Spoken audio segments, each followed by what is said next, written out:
Here we are. We're back at the All Sport First Annual Film Festival in Los Angeles, and I am with Stefan Auerbach. I said that right? Yeah, perfectly. It's better than even I can say it. My man made a great film here. I mean, it's race across America.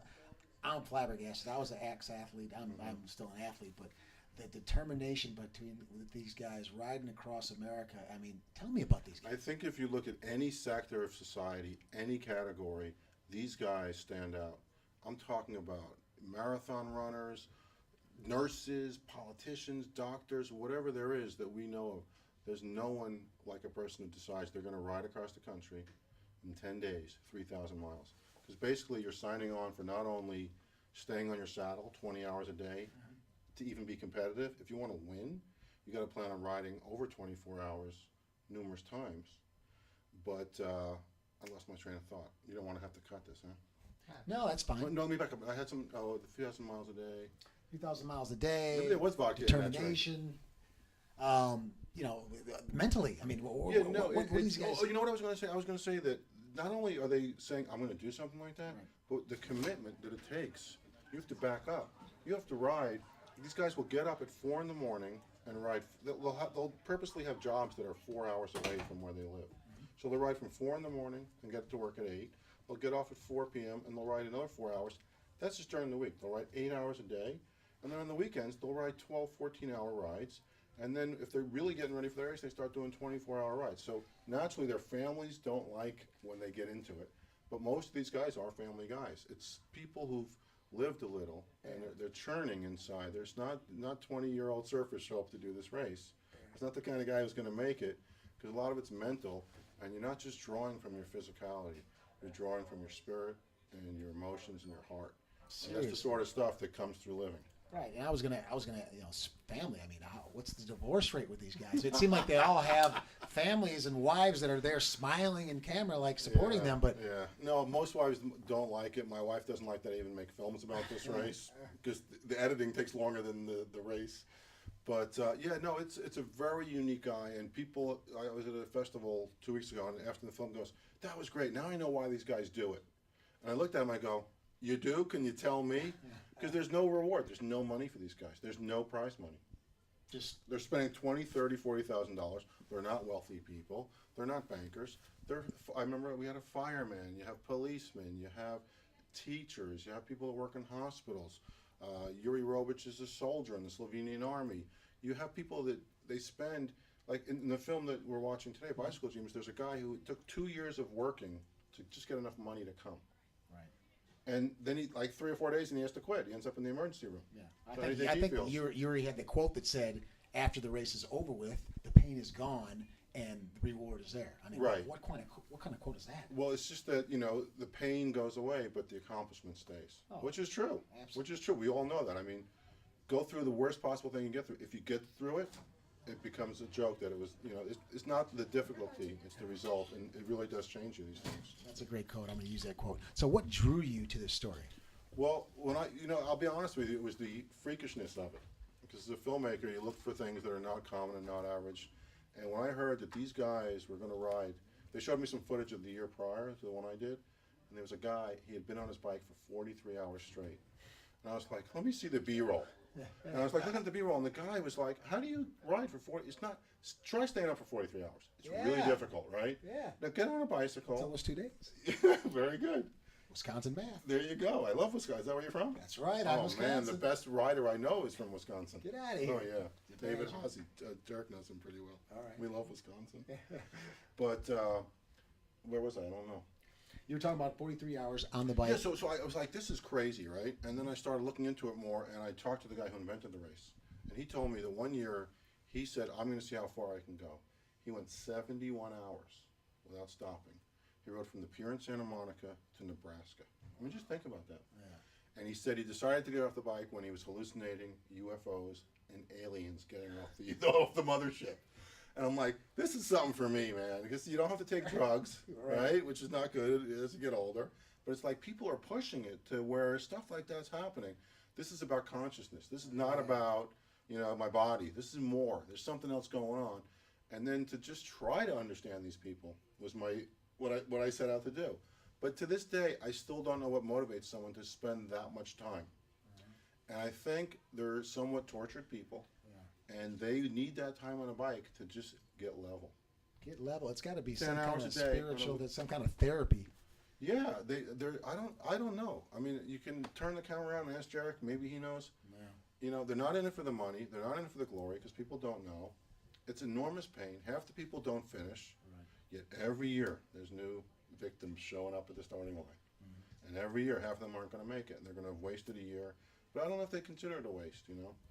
But it's also, the group experience is really transformative too, because they go out with 8 or 10 people. Yeah. And It's a team.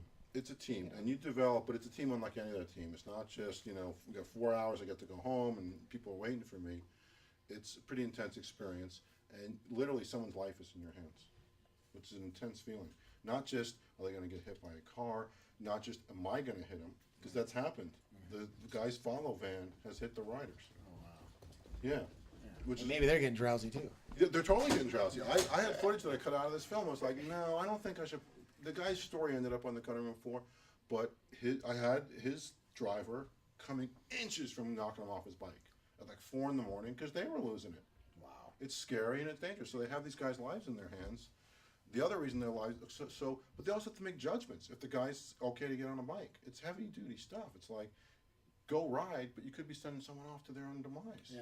But Is but this a ultimately, sport event or is it well, war? You know, ultimately, it's like, what maybe is this? maybe you can give us an insight to that. Ultimately, it is the rider's decision, though. Correct? No, The doctor? no, they're the riders. Well, no, the riders they're out of their minds. Right. But I mean, the doctor can't override him and say you're not going to drive. Well, no, it's a very tough decision to tell a guy who's trained for a year or 2, who's given up all this stuff, that you're done. You can't ride. This, you know, in fact, Jarek one year took a guy off his bike, and I'll always be mad at him for that. Right. My camera guy took a guy off his bike in the middle of the night and said he can't ride anymore. And I'm Can't like, do dude, he was going to fall off a cliff. What are you doing? Yeah. Well, that was the guy from Wisconsin. Hey, Badgers don't quit. No, well, you should see this film, the first one. Okay, sure. But it's a very intense thing, and it's not really like sports. You know, it's beyond sports. It's not war, because nobody's. But you know, it is like war because Yuri Robich, he has these hallucinations. If you saw in the next 20 minutes downstream, he thought people were shooting at him. He's a soldier. He was starting having hallucinations that he was being shot at. Flashbacks. I mean, you know, you're depleted, your energy. Yeah, well, your mind. Exactly. You know, so it's not a war and it's not sports. It's somewhere in between. And for that reason, I was like, I got to document this thing, and I got to do justice to it. So it was no holds barred. I was going to put all of myself to make sure this film told the story. Right. And it took a while, but it did. And I'm hearing back from riders and from an audience that it worked, and I did tell the story of this race. So I'm really happy about that. Along those lines, what are you most proud of? In general, What are you most proud of in the film? besides my kids, Yeah, no, in the film. in the film, what am I most proud of? I mean, like, what? What scene I'll tell you what, while we have this pause, can I move Oh, both sure, of you sorry, guys I keep over moving here? back. Yeah, no problem. in this? Yeah. It's very intimate, though. I Is feel there- like my breath's really bad. Hold Is on. there a certain scene? I Is had there, 3 cigarettes. is there a certain scene that really touched you, that stands out to you, and you were really proud of that moment? That's a good question. I think that I don't have an answer to that question. I'll think of one. I'm sorry, someone's got to edit this, and I'm screwing it up. It's no problem. Okay, a scene that really touched me. Da-da-da-da. You know, okay, there's a few moments that stick out in my head. One is I was determined to capture the story of the fight at the front of the race initially. And Yuri Robich, who's one of the world's most phenomenal athletes, the New York Times did a big 10-page article on him. He's determined to crush people in the beginning of the race. He's a Terminator. He's the Terminator. Yeah. His thing is, I'm going to crush people, I'm going to break them, and I'm not going to get off my bike. So on the 3rd morning of the race, after we had to drive like 6 hours, all through the night to catch up to him because I was trying to get other stories, there's Yuri in Colorado. We'll pull up alongside. How you doing, Yuri? Ah, he says.